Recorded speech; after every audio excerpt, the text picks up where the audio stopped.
Welcome to Learning with Dr. Shivangi. Today's topic is Illumination Experiments. As in the previous videos, we already started the playlist for the subject Industrial Psychology and also discuss various theories, various issues related to it like motion study,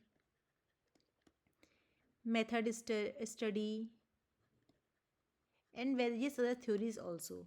So in today's video, we'll discuss about the illumination experiments which is conducted under the Hawthorne experiments. So you can also watch other videos, links are provided in the description box.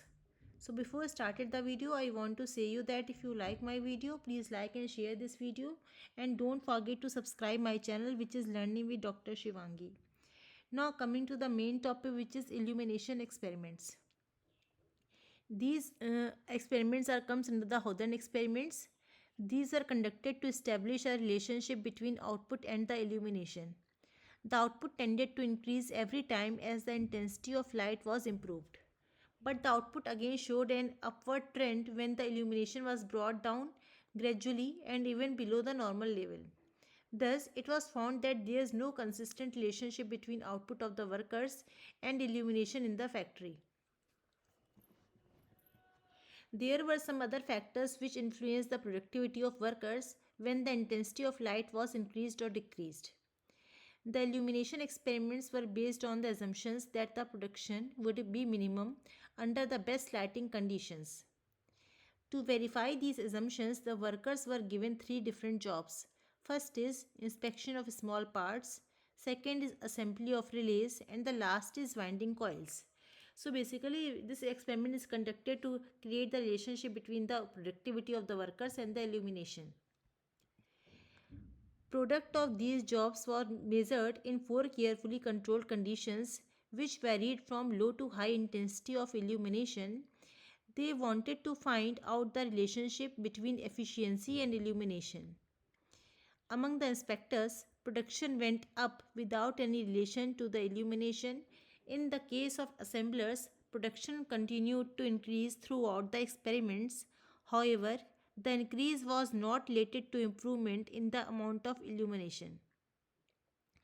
So, illumination is generally related or not related to the workers' efficiency according to other variables also.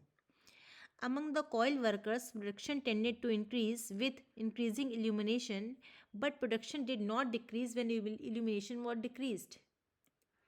Thus, by and large, it was noted that production increased invariably with and without the increment of illumination. The study brought out very forcibly the necessity of controlling or eliminating the various additional production output in either the same or opposing directions to that which we can ascribe to illumination. So sometimes illumination varies with the efficiency of the workers and sometimes not. In the last study, two groups of coil workers were subjects to similar experience and capacity. The experimental group first worked under the illumination of 24-foot candles, which were later doubled and tripled. The control group worked throughout the experiment under the illumination of about 24-foot candles. To eliminate any competitive factor, the two groups were kept in different places. The results were discouraging. The production of the experimental group increased significantly, but so did the control group. Another were the more precise experiment was set entirely with the artificial light. The control group worked under the constant intensity of 10-foot candles. The test group began with 10-foot candles, but the intensity reduced by 1-foot candle per period until they were worked under only 3-foot candles. However, the results were no more conclusive. Both groups increased their efficiency slightly. Finally, two girls volunteered to work under conditions equivalent to ordinary moonlight. But the girls were just as efficient under moonlight conditions and reported no eye strain and less fatigue when working under bright light. The last study led to conclusion that an entirely new approach to the problem was necessary. The coil winding girls were asked to comment on different intensities of light. The light bulbs were changed, but the same intensity was kept. In the last part of experiments, the illumination was decreased. The girls commented favorably on the increased illumination, but they felt the same when the light remained constant. From these 5 experiments relating to increase and decrease in illumination, it was finally noted that the production of the worker increased invariably with and without the increment of illumination. The confusing results obtained from these 5 studies led to the apprehension of operations of some non-material factors. This result led to the second study, which is relay assembly test room study, which is also comes from the Howden experiments. So this is all about the illumination experiments. I again summarizes all the points so that you can easily understand about the topic. So illumination experiments comes in the Howden experiment. It is conducted to establish a relationship between output and illumination. It was found with this experiment there is no consistent relationship between output of workers and illumination in the factory. Several experiments are done in this study. Workers are assigned different types of job, which is inspection of small parts, assembling of relays and winding coils.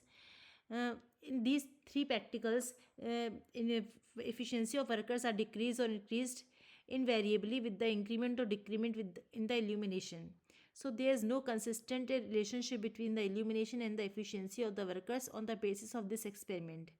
So this is all about the illumination experiment. If you have any query about this topic, or if you want to know about any other topic related to research methodology, business management, industrial psychology, you can ask me through comment box. If you like my video, please like and share this video, and don't forget to subscribe my channel, which is Learning with Dr. Shivangi. We'll meet in the next video with new topic. Thank you everyone.